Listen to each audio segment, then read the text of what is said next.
Hello guys, welcome back to my new video. तो आज मेरा 3 क्लास था और 3 क्लास के अंदर फिज़िक्स, मैथ्स और ऑर्गेनिक केमिस्ट्री हुआ। और उसके अंदर क्या हुआ बताता हूँ। तो स्टार्ट करते हैं मैथ्स से।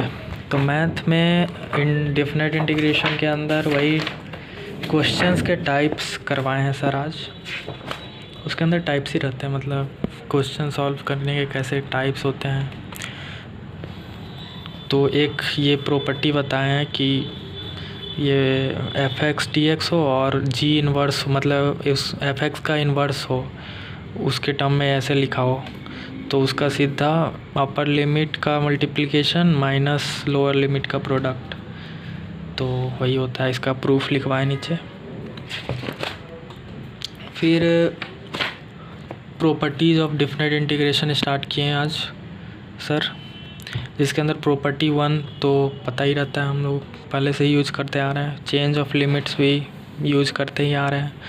फिर डिसकंटिन्यूअस, मतलब ए से बी, लिमिट ए से बी के लिए हम लोग निकाल रहे हैं इंटीग्रेशन। तो ए और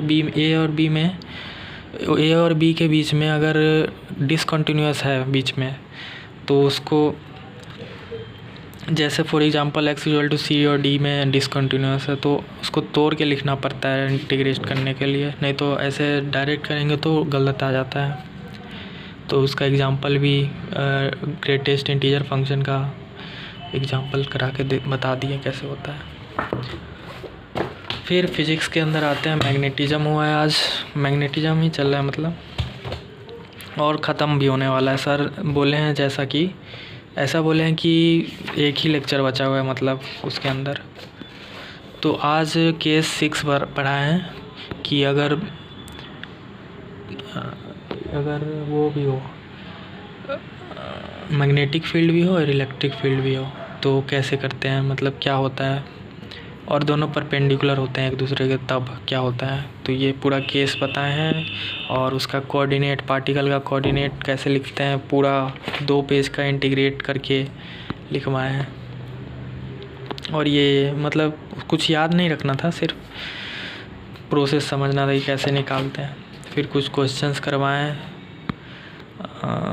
फिर एक्स्ट्रा कुछ पढ़ाए हैं लॉरेंट्स फोर्स के बारे में, और यही मतलब आउट ऑफ सिलेबस है, ये कभी आया नहीं है। फिर साइक्लोट्रॉन के बारे में बताने जा रहे थे लेकिन टाइम ख़त्म हो गया, तो यही हो गया। ऑर्गेनिक के अंदर वो पढ़ाए हैं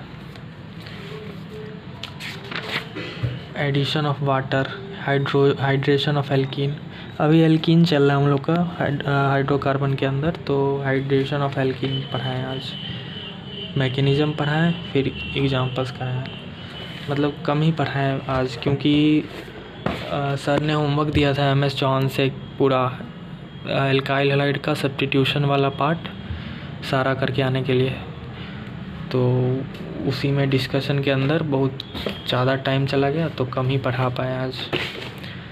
सो इतना ही हुआ आज। फिर आज शायद से नीट वालों का, मतलब दक्ष कैंपस के पास ही मैं रहता हूँ, तो उसके मतलब निकलते वक्त मैंने देखा पूरा स्टेज लगा हुआ था और गाने बज रहे थे, तो सेलिब्रेशन हो रहा था इन शॉर्ट। तो वही शायद रिजल्ट का ही सेलिब्रेशन हो रहा था नीट वाले का। फिर कोचिंग में गया। फिर हाँ, हम लोग का क्विज़ हुआ था ना, क्विज़ संडे को, तो संडे को क्विज़ हुआ था, उसका रिज़ल्ट आ चुका है और कुछ ज़्यादा इम्प्रूवमेंट हो गया मेरा। मतलब पहले कम आता था क्विज़ में मार्क्स, थोड़ा इस बार बढ़ा है। एडवांस का होता है 3 घंटे का, 190 मार्क्स 180 मार्क्स का होता है, तो थोड़ा इम्प्रूव किया हूँ मैं। अभी और करना है। 9 तारीख को टेस्ट है। फिर अगला क्विज़ संडे को, अगले संडे को है, मतलब सिलेबस आया था तो वही बता रहा हूँ।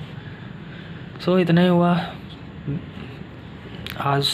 फिर क्या किया था मैं, मतलब सुबह को क्या किया ये बताता हूँ। फिज़िक्स का जो होमवर्क था वो किया। फिर केमिस्ट्री में यही एल्काइल हैलाइड का सब्स्टिट्यूशन, ये मैं मतलब आधा ही पहले जो किया था वही किया हुआ हूँ। मतलब ये होमवर्क मैं अब कर नहीं पाया, पूरा टाइम नहीं बचा। फिर मैथ में कर लिया था। फिर संडे को क्या क्या किया ये सब डिफरेंशियबिलिटी का मतलब सोचा था कंटिन्यूटी कर लूँगा, डिफरेंशियबिलिटी का मॉड्यूल कर लूँगा और थर्मोकेमिस्ट्री कर लूँगा।